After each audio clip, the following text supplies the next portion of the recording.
Today I'm going to show you how to get value in the Pick-a-Brick Cup.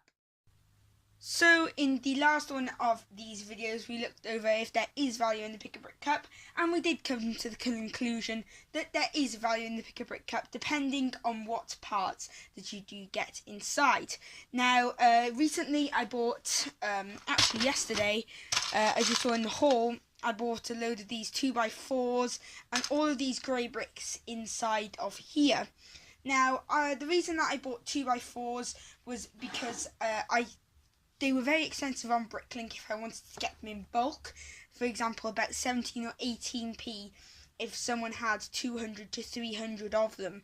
So I couldn't really find a seller that was selling a load of them cheap. So if I was to buy off a seller, say 50 2x4s in light grey, it would cost me approximately 12 pence per piece, 13 pence per piece, plus then I would have to pay also for postage, and it wouldn't fit in a small parcel or anything like that. It would be rather expensive. So that's the reason why I bought 2x4s inside of this cup right here. You also saw me get some 2x2s, which are here, some 1x2s, which are here, and some 1x1s. So grab them out. So I'll put them all next to each other for you guys, as you can see. So we've got the 2x4, the 2x2, the 1x2, and the 1x1. So in the small tub, there is this little bit down here, and you can actually fit 2x4s down like that. And I use this technique, so if I grab a couple, it's pretty simple. You just grab some 2x4s, you place that down, carry on placing them in like so, relatively easy, relatively fast, and in the end you will fill up a third of the base before you get to your next sort of threshold, if you will. You can see that you can fit them right down in there. And there's a little splitter on each side here, so you can get approximately, say we take 6 for an example, so we times that by 3 and we get 18. So you can fit 18 just in the bottom of this cup right here. So the reason that I did that was because I couldn't find them on Bricklink for that cheap price, as I said. So the thing with the large cup is that you can't do that in the large cup, because it's too small. So what I recommend doing is I recommend putting some small parts, like the ones up here, if I grab them out. These are ones that I haven't sorted yet, so I recommend putting these right at the bottom. As you can see, they just fill up the bottom like so, really, really fast, really, really easily, and very good value as they are small parts. So fill the bottom in there.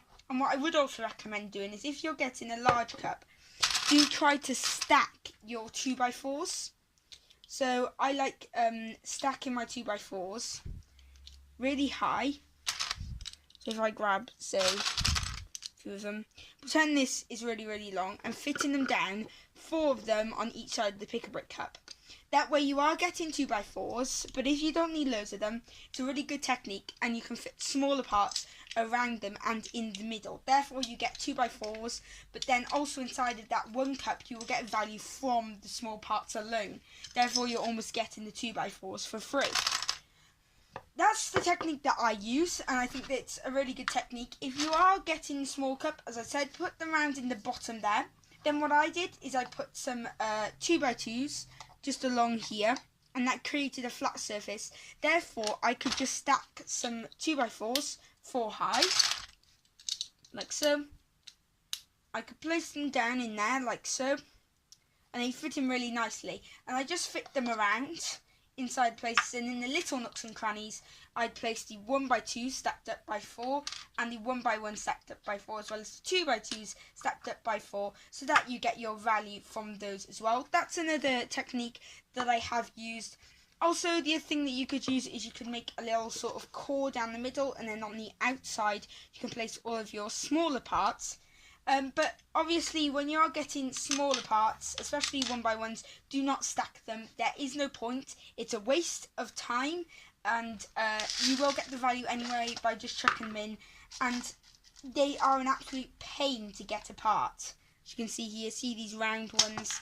The Pick-a-Brick brick splitter doesn't really do that much, and just placing them in, it doesn't lose that much. It just, the air doesn't take up that much space with them, as you can see. So as you can see, as I said, it's really hard to get them apart. It's just these here, just really hard to get apart unless you have a brick splitter. So as long as you have a brick splitter on hand, it's okay, but it's really takes a lot of time. But just stacking 2x4s and then placing these around only takes me maybe to do a small cup, perhaps 15 minutes, 10 to 15 minutes. And a large cup usually takes me about 20 minutes to fill up. So with those techniques that I have said, so I usually do place them around the edges. In my last one, what I actually did was I filled the bottom up with some of the smaller parts up to about the just over the first dot on the side of the cup here, perhaps just to the bottom here. And then after that, I placed my 2x2 white jumper plates, you can see here, and I stacked them all up, and that's really fast. You can take them apart easily if they're jumper plates. So I just stack them just like this, and it's easy to get apart. They're easy, like even with your fingers you can get them apart really easily, and I do it fast, so I can get a couple of them in here, say 3 in a row, place it on the table, and you can literally just do this. You can see how fast that is. So that's another technique that I do use depending on what parts your Pick-a-Brick does have. So if you are looking for smaller parts, do go to your Pick-a-Brick, and even if they aren't on shelves, sometimes it is worth asking them, because sometimes they have things in the sort of backlog, as I did say before, and they will get them out for you, and you can pick from them. People have done that in the past. There are people who have bought the actual boxes that they come in. I don't know if you can still do that anymore. I haven't personally done it, especially with 2x4s, it's just not worth it, because I think it's perhaps £60–70 just to get one of those boxes, and you're just getting one certain part. So usually I wouldn't recommend doing that if you can. But also the other way to get value, just a little bit, just a tiny bit, is in your the roof of your Pick-a-Brick. I've seen some people, they fill it up to here and they just place the lid on top, and that's them done. Don't do that, because you can actually get even more parts in the rim here, and you can get a couple more 2x4s. For example, here you just place some 2x4s just like that, and one more, just place that like that. And you've literally just filled a bit of your you've fitted 4 more 2x4s inside your Pick-a-Brick cup. You can even fit some around the edge. I've used these before now, and I just placed them in the side in there, and it creates a really nice sort of snug feel to it.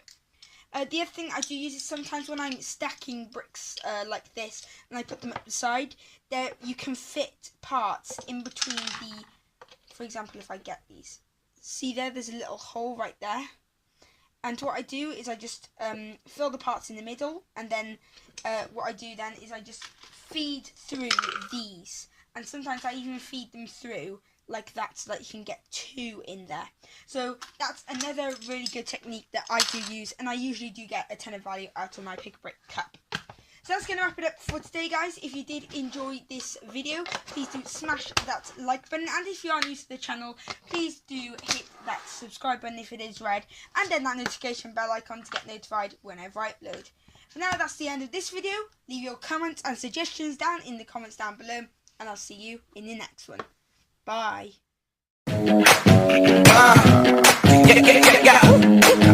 Yeah.